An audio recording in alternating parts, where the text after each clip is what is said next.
I was still working in the school where I was abused. I went and gave a police statement, and a week later I went back and continued teaching as if I didn't do it. Who is Malka Leifer, and what does she stand accused of? There was no sex education in our schools whatsoever. Even just her putting her hand on my thigh or my back, I would have not known that that was a red flag. It's clear that she's had a lot of financial backing for her legal defence. What the courts did not get to hear was that she continued to abuse me post me getting married and being pregnant and first child. Who's ignoring us or giving us any update? What's happening? What's happening in Israel? Why is there complete silence? It was 3 years of utter waiting and silence and hopelessness, and it's never going to happen. Yeah. And then a year later when we went, and by then we all found out that the health minister was involved in asking the psychiatrist to doctor her mental health certificates. Right. He looked at us and he's like, I can't believe that happened. And yet I don't get another chance. I don't get another chance to get justice.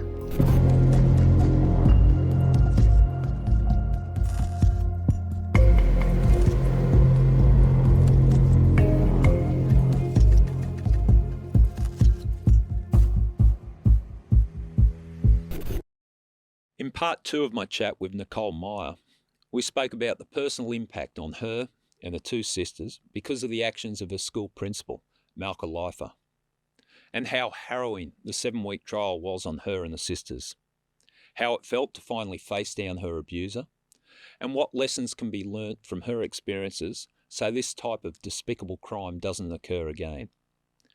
As I said, it was a very difficult conversation to have, but it's one I think is important to talk about. Nicole Meyer, welcome back to I Catch Killers Part 2. Thank you. I'm still just processing all that you told us in Part 1 and the battles that you had to go through and your determination to get a person just to be put before the courts. So we're talking about Malka Leifer. Yes. The principal at the school that you were attending as a student, and then your battles. So I think something like 75 court appearances to get the courts in Israel to approve her extradition back to Australia. I want to take it to that point in time now. So once you were notified about the extradition, I would imagine yourself and your sisters and the people around you supporting you would have thought, yes, this is a step in the right direction. But again, that's just the start of the efforts to get justice. What happened after you were informed about the extradition?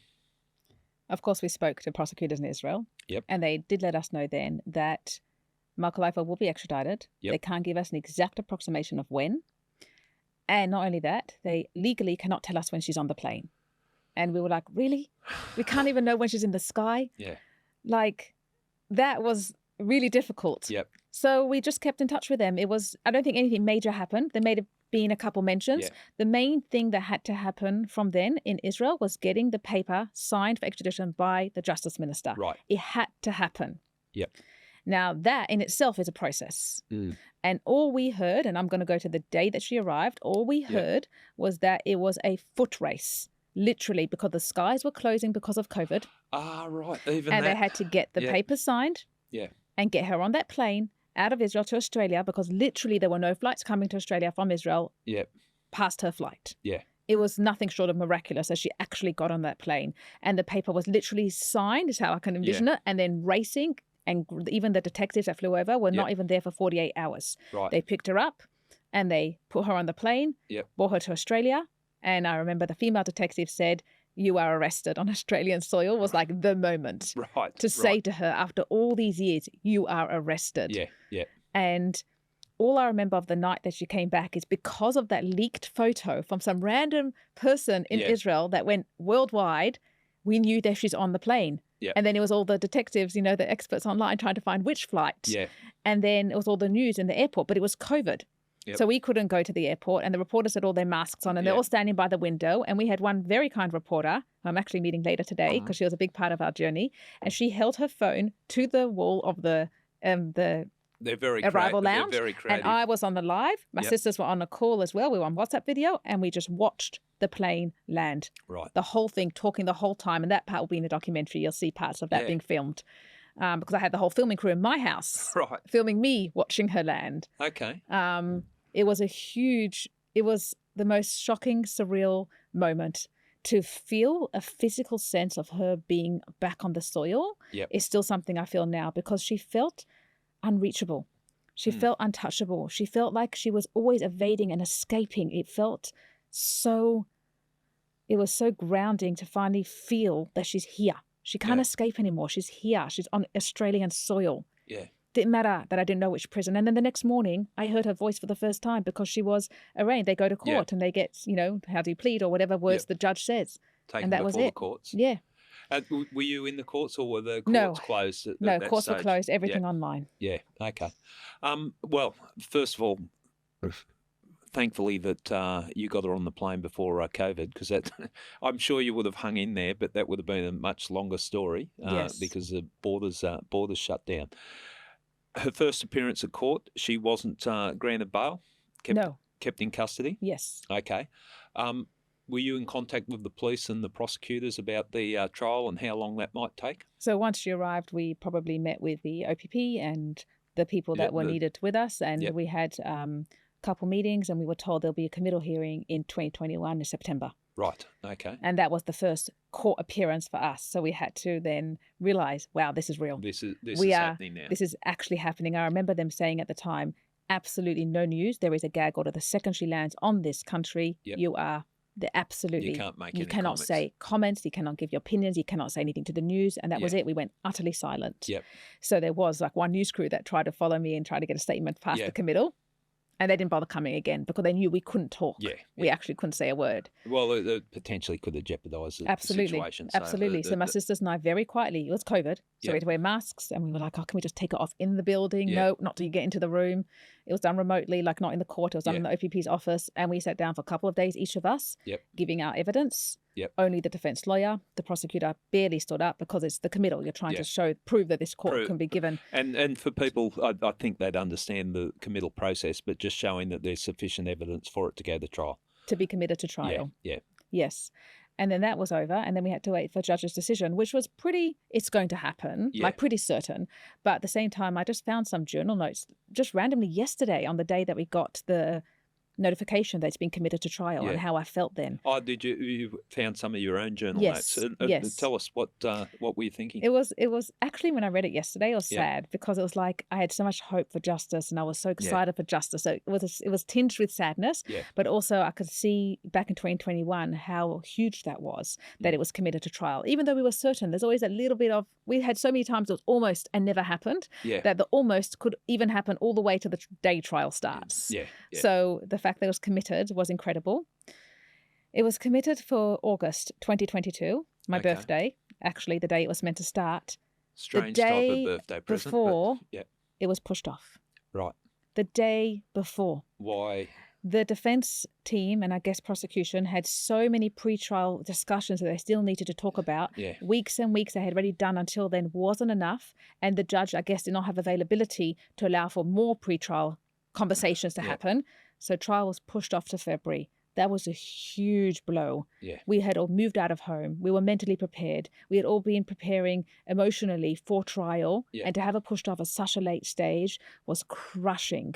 It felt like it could not get any worse. And I know many victim survivors go through this. A lot of times trials are postponed or adjourned. And it's something we can't control. It's the system, the way it works. We understand that. But it still is impactful regardless. I think we can't control it, but I think more effort could be done to keep them on track, because I've seen trials that, have been put off. And as you described it from a victim's point of view, your whole life is focused on this. You've rearranged your life, and then it gets put off on short notice because defence need more time to prepare their defence, or even prosecutors need more time, things like that.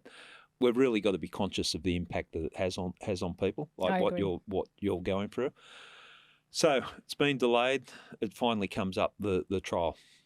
Talk us through the emotions and what took place there.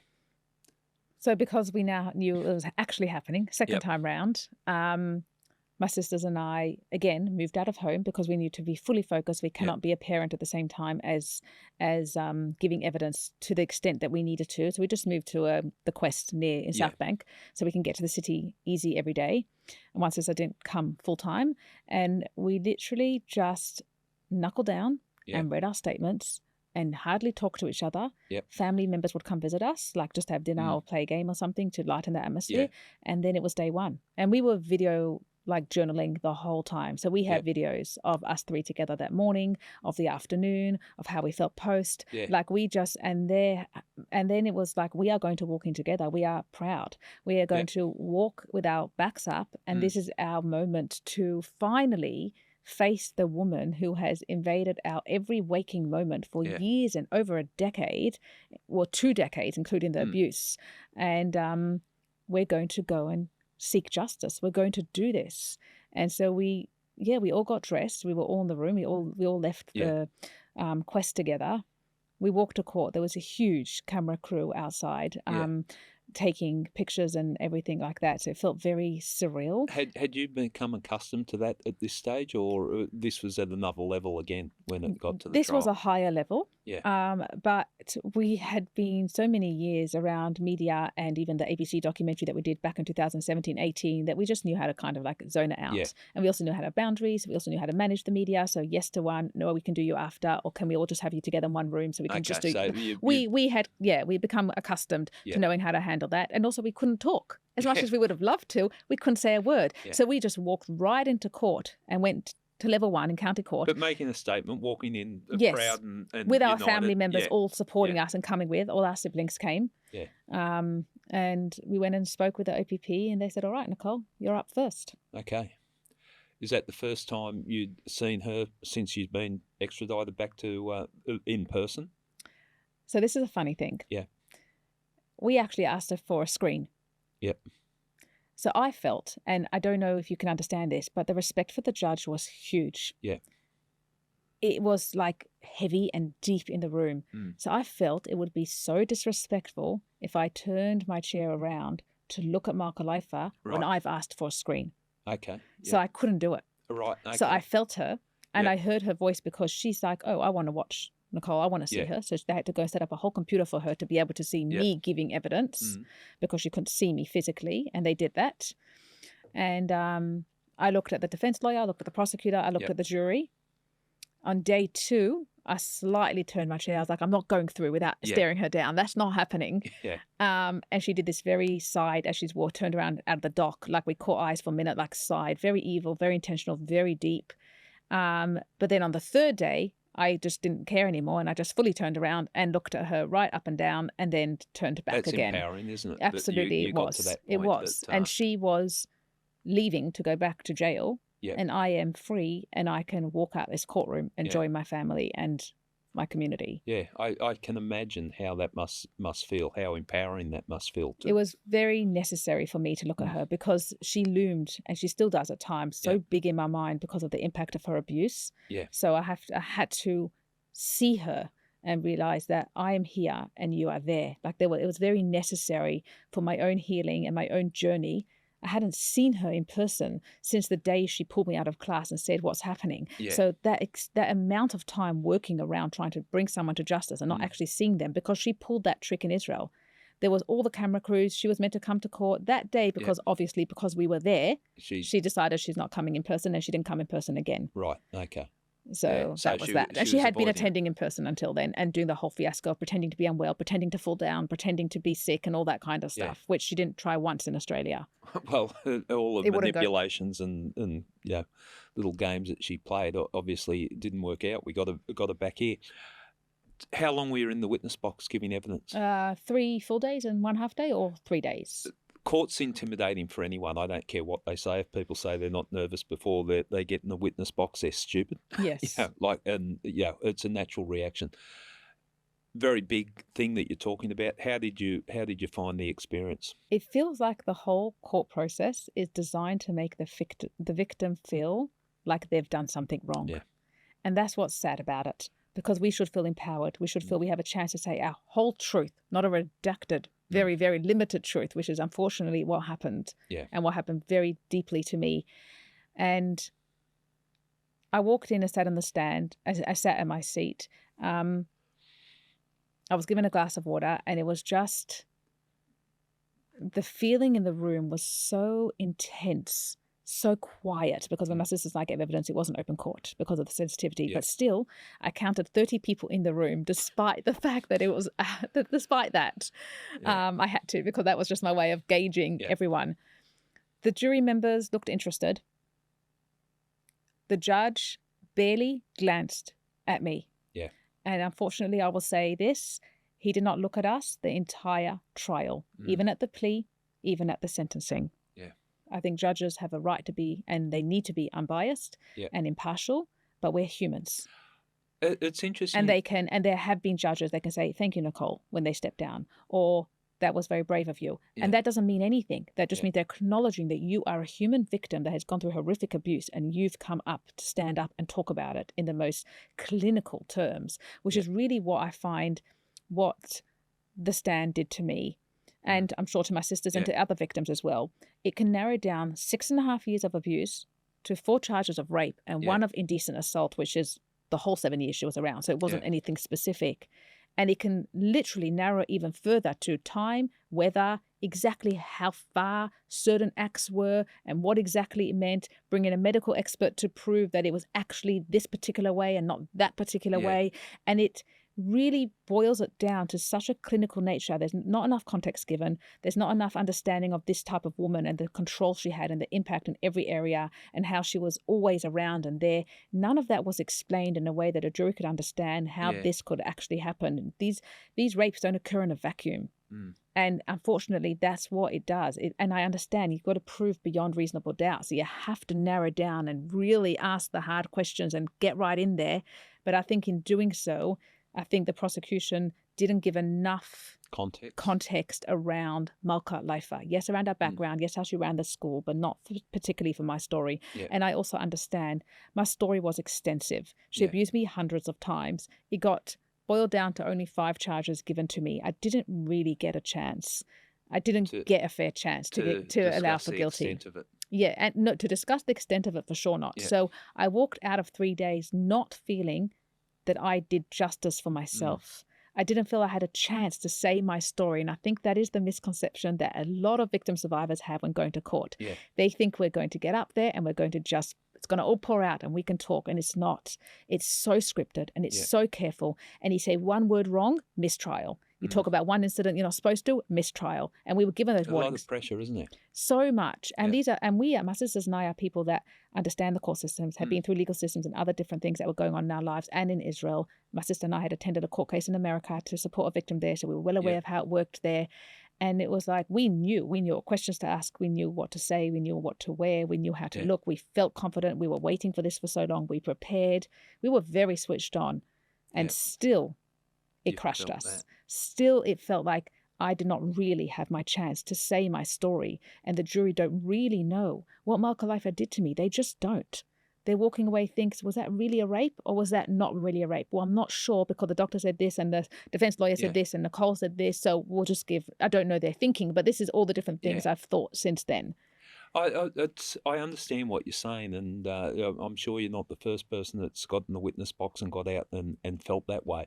It's a shame that the courts doesn't allow. We've got a system that's set up. People say it's good. I think it can always be improved, but I do understand what sometimes I've got out of the witness box, and not with the pressure that you're under in regards to being a victim reporting a crime that's occurred to you, but get out of the witness box and think I wasn't even allowed to tell. If I just, I've got all these legal people sitting here, and I'm sitting there thinking I could answer this if I was just allowed to talk and explain the situation. So the context is important. Another issue that you talk there, I think it is time that we change, and it's not the criticism of the judge that was sitting on the trial there, but judges in general. I think we should allow a little bit of humanity in the courts. I've seen it time and time again in murder trials at high level, Supreme Court, where there doesn't seem any humanity there for the victims. And I understand there needs to be an independence, and it's not about the emotion of it. It's about the facts. But a little bit of humanity would go a long way, wouldn't it? Absolutely. It's I think that's... And it's probably difficult too with a jury there, because the judge doesn't want to appear too sympathetic to the victim, because that'll be, the judge, it'll indicate that the judge believes what the person is saying. Perhaps that's the reason. But yeah, I think we miss it. The courts are there to set or to represent and provide justice for the community. I think we've got to make some adjustments. I think judges in general should have very specific trauma-informed training for them specifically. Okay. Yeah. And that is something that I know a lot of victim survivors feel, because judges can make some really awful comments that can really impact the victims, particularly in their closings, particularly to a victim when they say something, the way that they phrase certain words, and then it leaves us victims go through the system thinking like, we just had an awful judge. Now, I don't think we had an awful judge. I think he did an incredible case, very tight, was very on top of it, so authoritative. Yeah. And I think that defense lawyers have a job to do, and I respect that job. Maybe not with sex crimes, but I respect defense lawyers that they have a job to do. But they also often don't toe the line. The smirking, the laughing, the comments, the mutterings, the way, the condescending. They have a job to do. Do it, but do it respectfully, because you're dealing with someone who's traumatized and been abused and has worked so hard to be on that stand. So I think there needs to be a whole change with the way that the legal system works in regards to survivors of sexual abuse and, of course, family violence and other things. And that has to come with just some really specific training given to the judges, defense, prosecution, social workers, so that victims feel more supported through the process.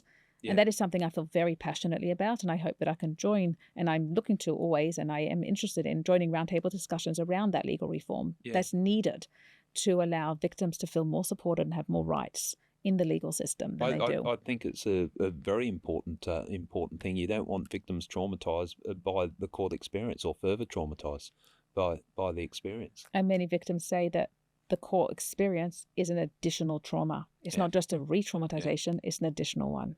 Yeah, and I look, you mentioned defence and said, they're doing their job. I agree. But some of them, I give them the latitude that there is a job, and a very important job. But I've seen defence, the solicitors, barristers go after victims, and I just think it's, not balanced. They're causing more trauma by the way they approach it. And you mentioned that it's the subtle things that are hard to quantify, but the little smirk or the rolling of the eyes and that type of thing, you're very much aware of it when you're sitting in the witness box, and that type of behaviour is portrayed to you. Yeah, absolutely. The trial went for 7 weeks, and then 9 weeks, I think you said, by the time the jury came back. After you gave evidence for 3 days, were you allowed to sit in and watch the rest of the trial? Legally, I think I could for Dassi and Elly, but because of risk of recross-examination or a retrial, they kept you out until Dassi and Elly finished, no. And after that, we were allowed to listen online. They preferred us not to be in the courtroom. Right. I said, "Are you going to stop me?" Like, I can... prefer... I know, okay. I can, but of course I respected them and I didn't go in, even though I wanted to. You talk tough. Yeah. but I'm too respectful. Yeah. So we just most days we were in court in level 1, listening on our own individual devices. Yep. The defence lawyer jumped up and down about that. We have to be in separate rooms. So on the first day, we are all in separate rooms. And then we're like, stuff it. We're not going to talk. It's not a party. We're sitting to listen. We're listening in the same room on our own devices. And that is fine. Yeah. Okay. So we did that. The social worker was amazing. She was with us most days, supporting us. There wasn't one time that there was a question. Everyone thought it was a verdict. So it was like, mad rush. Everyone ran up to the courtroom. And the prosecutor's like, the victims can come in, and the judge is like, I'm not waiting for them. He's like, they're in the room right next door. So we came in and it was just a question. But that was good. At least we got in. Okay. Now, when it got to the jury has come back, where were you and how were you notified? And my sisters were in court with I. It was 9 days. Yep. Everyone was on edge. So the jury was out for 9 days? 9 days. Right. The prosecution was on edge. The social worker was on edge. It's a long time. The police was on edge. We were in court every single day. There was news outside. You could feel the buzz in the air. Everyone's waiting.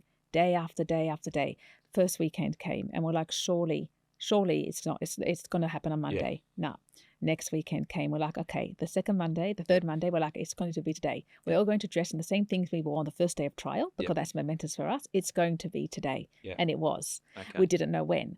At 3:45, my phone was a designated phone call. The prosecutor called and said, verdict's in. Yep. It's at 3 o'clock. The verdict's in at 3:45. Okay. And that's filmed for the docu. They allowed just one camera in to film us then. Yep. And it was like we were shaking. Everyone ran and met in the corridor. The prosecutor, the social worker, the police detective were all together and we're like, it's happening, it's happening. I said to Elsa, she's the prosecutor, I said to her, if I get not guilty and I pass out, do you want to get an ambulance? I had this very unsettling intuition from the second I stepped off giving evidence that I'm going to get not guilty. Right. And my sisters remember it, and the prosecution remembers it, and you'll see it on the doco. It's there because I felt it. I don't know why. Sometimes you just have a sixth sense about something, and I felt it deeply, and I didn't want to feel it. Yeah, I didn't want to feel it, but I did. Yeah. So when we walked in, the courtroom was packed to the rafters. There was not a single seat available. Yeah.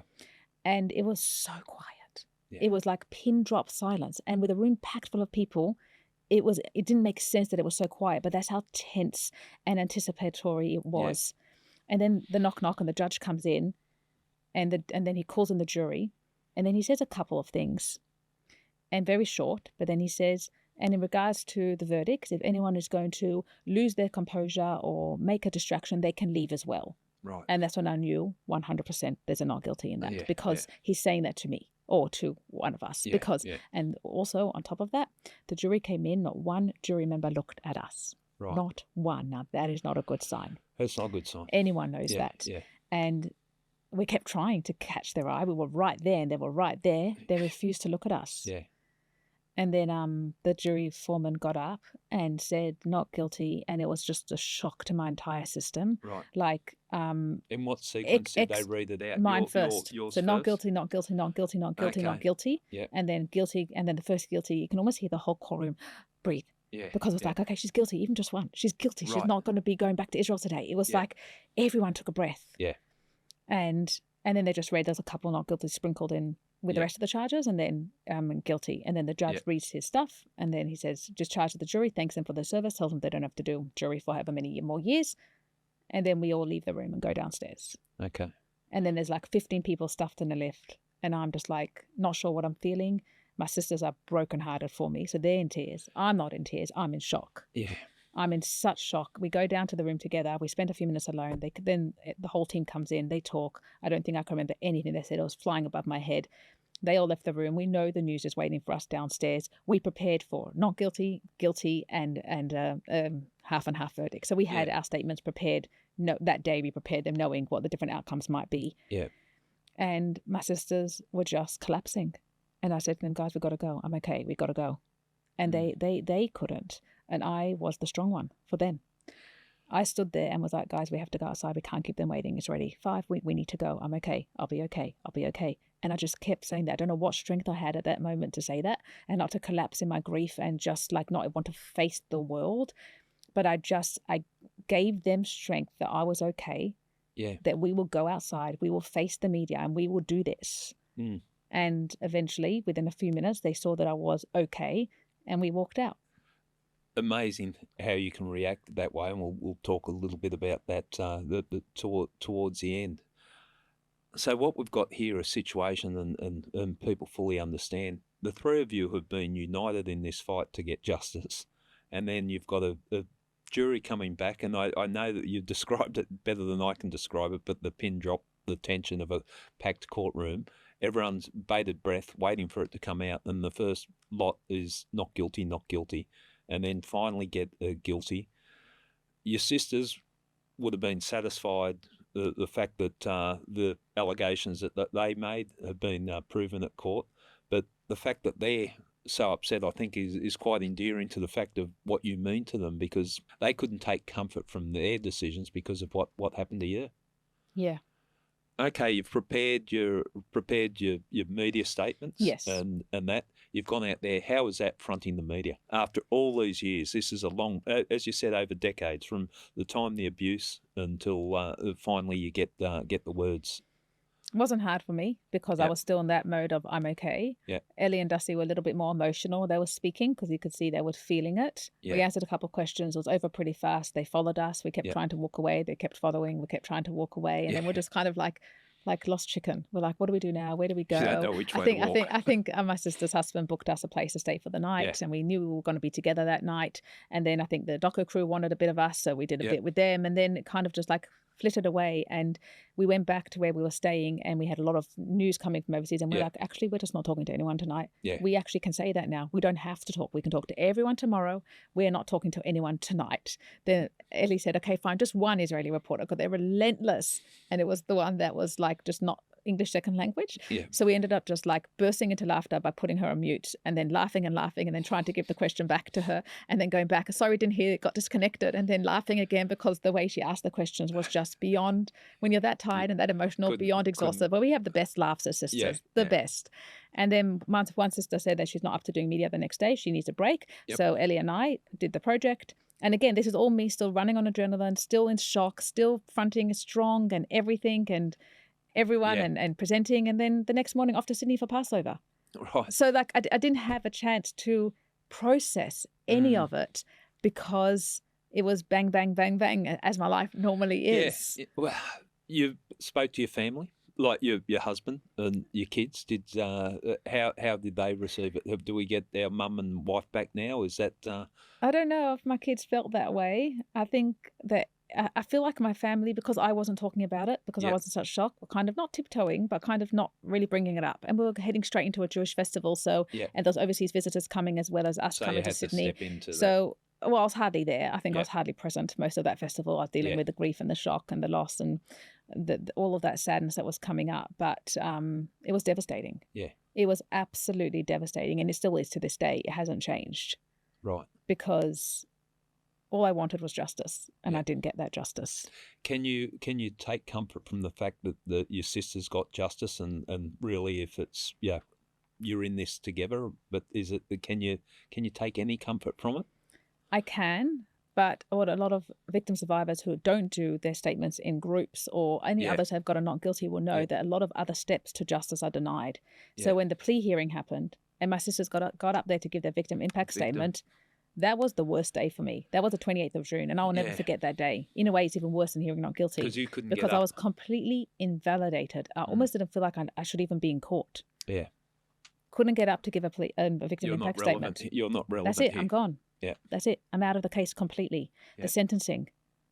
None of the whole sentencing, like not a single charge for me, and that she was in prison because of something she did to me. Yeah. So yes, comfort in the collective sense, but on a personal level, deeply broken. I could imagine that on your quiet moments, just stepping away on your own, thinking about it, that you said how driven you were for justice, and then justice denied at that point in time. So recently, I've actually created a hashtag for myself for my TikTok, and it's "My voice is my justice." Okay. And that's literally been what I've used in the last 2 weeks, because I've realised I've had to very slowly understand I'm not going to get justice. Yep. That even if a whole bunch of new charges came up, even if it did get to the OPP, they wouldn't run a new trial, and they told me they can't because of the contamination and the high-profile nature. They can't. So even if they accepted the statement, it doesn't matter. So I'm not going to get that chance for justice. So my voice is my justice. And Malka Leifer will not shut me up. So I was very quiet for a couple of months. Yeah. And I think my sisters told me after they were worried about me that I would never recover and come out of it. Still continuing life and gym and kids, but very quiet in any other sense.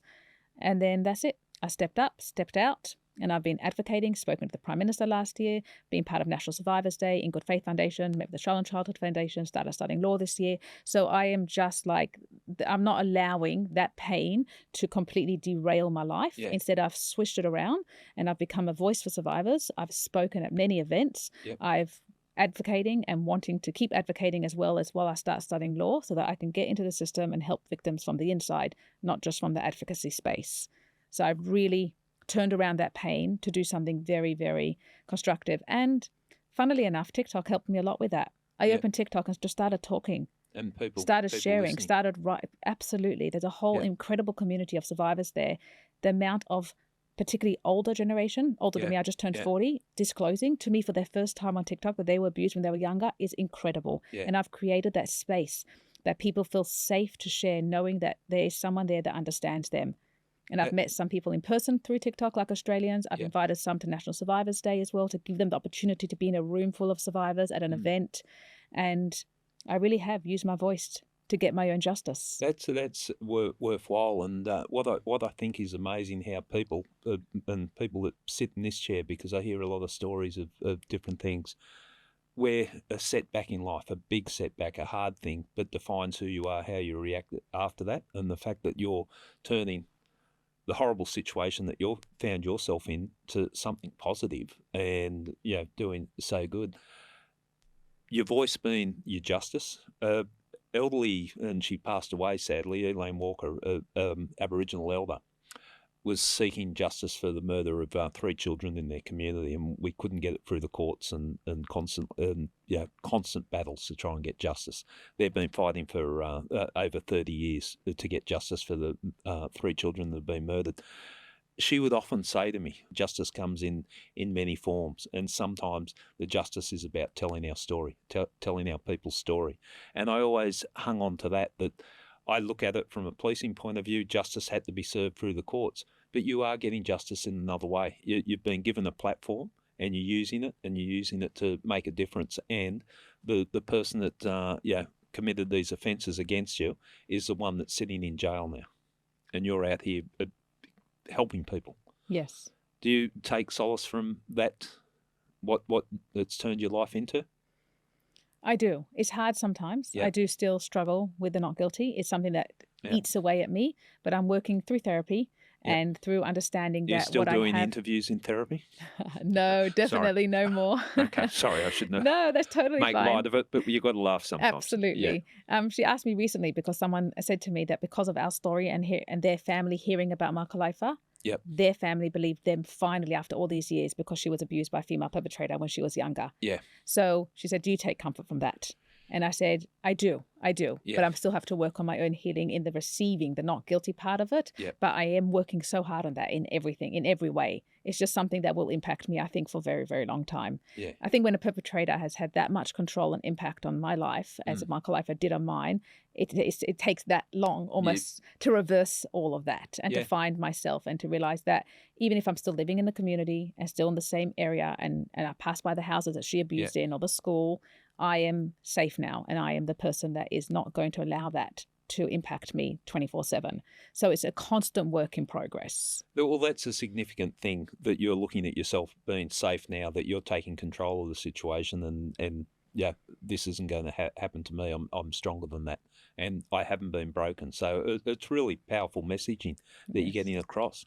Do you feel supported by the community and your community and family? I think family, absolutely. Yep. Community, I think, has a long way to come in supporting survivors. And I think a lot of communities will probably need to learn the same. I think there's still stigma associated with survivors of sexual abuse and the shame. I think that a lot of people think that they know how to support survivors because they'll send a nice message, but they don't realize that their silence speaks so much more than one message does, that it needs to really, particularly in our community, the religious community, needs to be from top down, whereas the leaders and the rabbis need to say, this is how we're going to support survivors so that the survivors feel safe to come forward because they know they won't be shamed or ostracized or they won't be looked at differently. So I'm hoping that my speaking out, being a religious woman, can impact that change. Whether I am merit enough to see that happening in my lifetime, I don't know, but I hope that I can create a legacy that people can say a religious woman spoke out and still was able to stay connected and still in the community. We can do the same. We don't have to be so afraid that other people are going to look down at us and ostracize us. I will say that I have felt people distancing from me because of that. It's something that I have to live with because of the choices that I made to come out and still be in the community, but I do not regret that. And the fact is as well is that I'm bringing up my children with so much joy and love and no fear, and not the way that I was brought up. And just a little funny thing that it might be amusing, it might not be, but for me it is, because it really portrays to me that I have not traumatized my children with my journey to justice. My second son, who's now 16 and a half, ran a school camp, like as a youth leader in the winter. And he joked to me when he got back from camp that they were going to do an activity searching for Malka Leifer. And he laughed at that and I laughed about it and I said, no, you can't do that.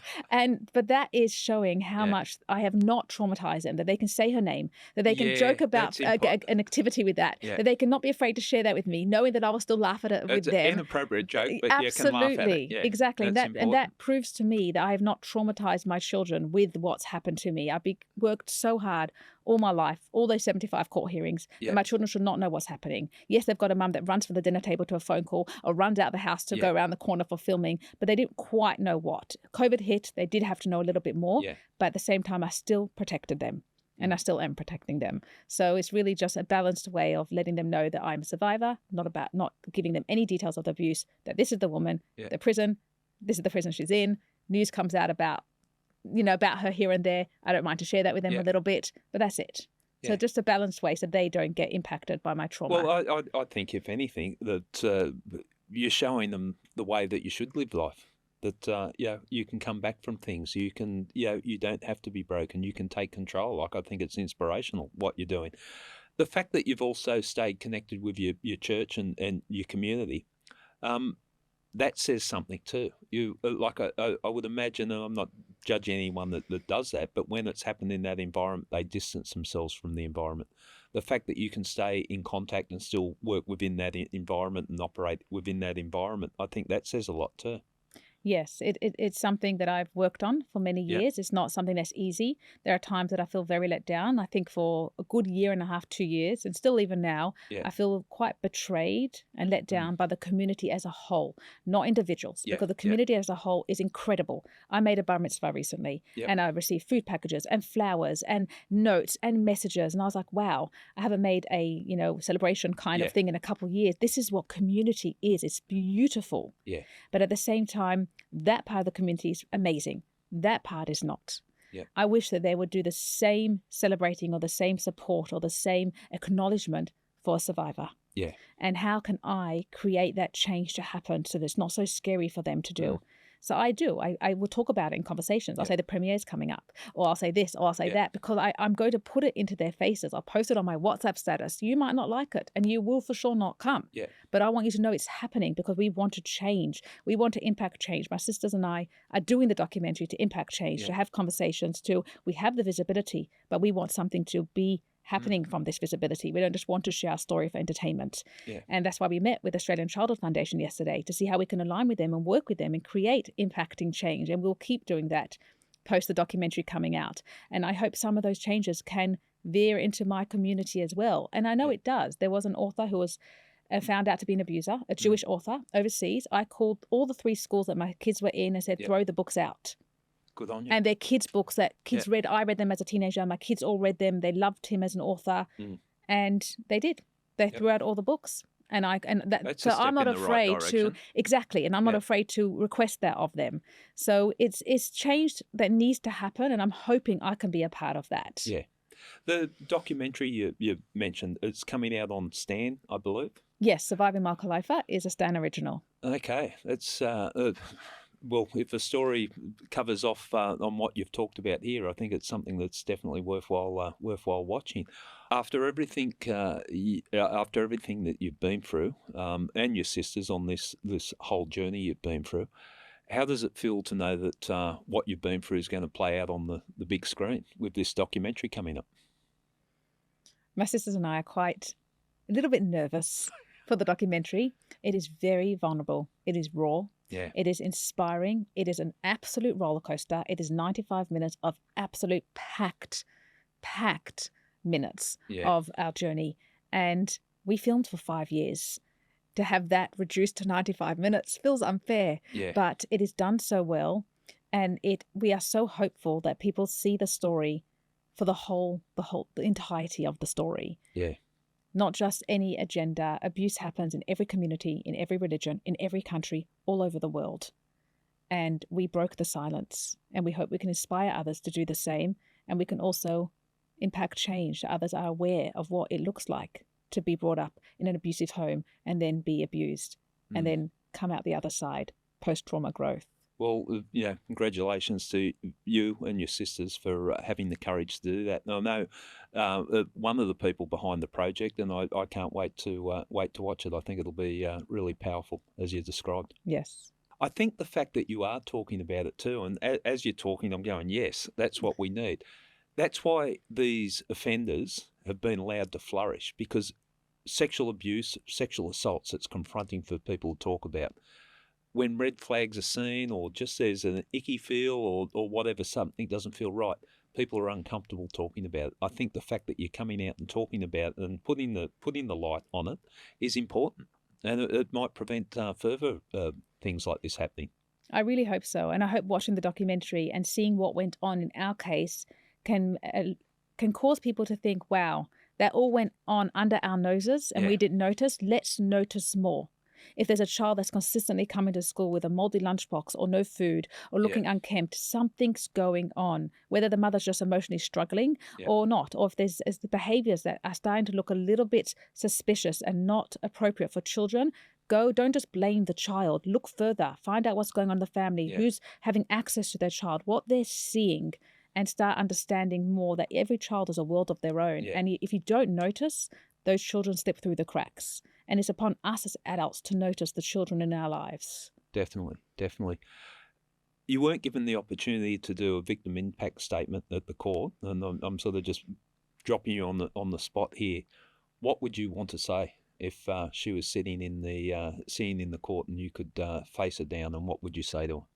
I'll answer that in a minute. I did do a victim impact statement on TikTok in 7 parts. Right. It is graphic. It is confronting. It is heart-wrenching, but it's my truth. Right.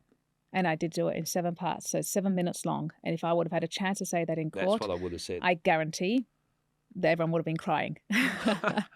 Well, but what I would say to her is I would probably list everything she did and without flinching, because you can't shy away from what you did to me.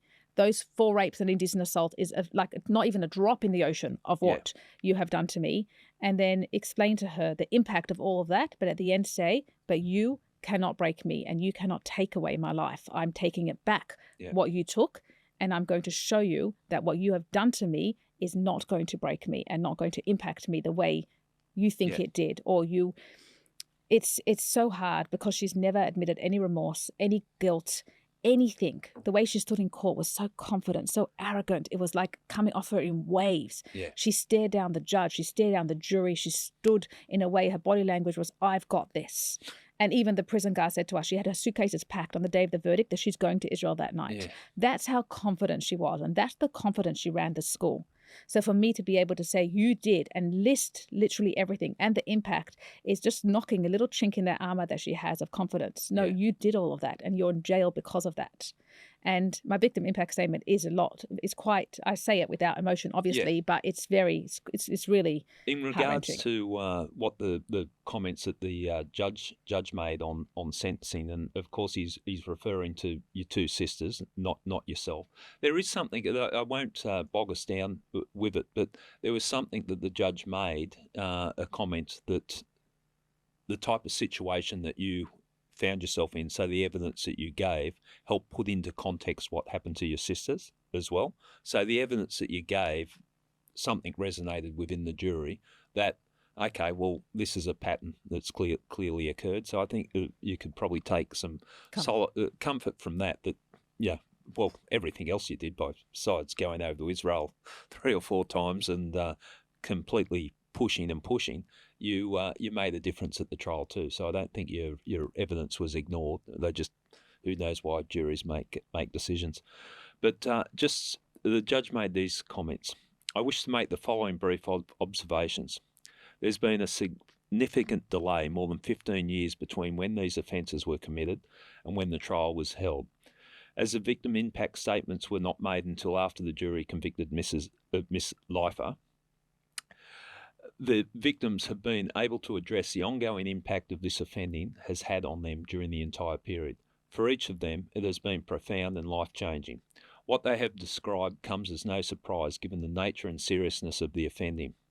Our criminal courts are regularly informed about the serious and deleterious impact that sexual offending against young or vulnerable has. To the extent that the victims feel a personal sense of guilt or shame for what occurred, they should not. They were completely innocent victims of the predatory behaviour of Miss Leifer, and it is she and she alone who should be found guilty and ashamed for what occurred. So the judge got it. It's not about the victims. It's not about victim shame. It's one person to blame for this whole thing. unfortunately, there's a lot of victims, that have been through similar situations as yourself and survivors. People who are fighting for justice, like you had to fight for justice, what message would you give to them? If they're feeling like they're not going to get justice, they're hitting their head against a brick wall, basically, and just fighting the system, what sort of advice, what things would you say to them?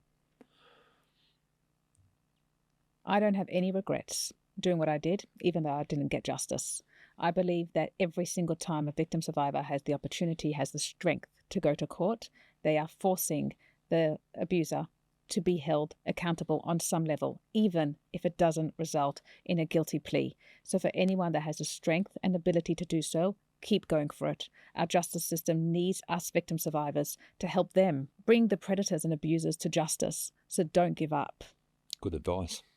How's your life now? Like you've talked about what you're doing. How are you within yourself after being through? Because what you've been through is terribly traumatic for an extended period of time and fighting. How do you look at life now? That's probably a better question. I think it's interesting for me because I think because of all the trauma I've been through in my life, childhood and adulthood and Malka Leifer, I was in quite a severe state of dissociation and numbness. Yep. And interestingly enough, the verdict broke that it caused this emotion to come out because it was that impactful. And since then, I would say that I've had probably a healthier ability to process really difficult stuff. And funnily enough, post the trial, maybe because I've had to prove to myself that Malka Leifer did abuse me despite the court finding not, I've remembered so much more of what she's done. Yeah. It's becoming clearer and clearer to me. It means obviously I'm mentally able to remember a lot more and able to understand the impact and the depth of the level of her abuse and how evil she was, and then work through it in therapy. Right. So coming out the other side. So I have hope that one day, soon, she will not be the first thing I think of and the last thing I think of every day, which does still happen just because of the nature of the space I'm in and the healing that I'm trying to do. But there has been maybe 2 moments in the last year where I've noted and I've shared publicly that I had an event or a couple of hours where she wasn't the first thing that was in my mind, or she wasn't existent at all. And that's hope. That is hope. And that's what I'm aiming for more and more of. All right. She got 15 years, I think. Was it 15 years sentence? 11.5 15 years parole. on top. Yes. Yeah. Well, yeah. Do you think that was long enough? No, that's a dumb question. You'd never think it's long enough. I think looking at the sentencing table that was set out for our case, I don't know if they are set out like that for others. No, I don't think it was long enough. Yeah. The amount of charges, 18 charges, some of them very, very serious charges. Yeah. My issue is I don't trust for a minute that she will not leave jail, go back to Israel and abuse again. And there are many that think like that. Okay. Well, the past history. Yes. And her lack of remorse and accountability. Yeah. And I just will do everything I can to make sure that wherever she goes to live, the people there know she's not a safe person. I think that's fair enough. Yeah. If people want to reach out to you or the type of things that you're doing, you said you're speaking up. Where's the best place to find you? Instagram, Breaking the Silence Now is my name. And TikTok, Nicole Meyer. So easy. People contact me on there. Facebook, LinkedIn. I'm pretty much everywhere. Nicole Meyer, everywhere else. Yeah. Okay. Well, look, I've enjoyed the chat, and I was worried about having to take you through reliving what's occurred, but I've walked away from this inspired. Like I really think when bad things happen, how people react to that is a testament to the person that you are. How hard you fought for justice, I know how painful that can be, and it breaks many a person trying to get justice. But you just continued and hung in there, and you didn't get the verdict that you wanted by the jury, but I think you've got justice in so many other ways, making the person responsible for impacting on your life accountable. And so full credit to you. Thank you. It's been a great chat. Yes, thank you. Cheers.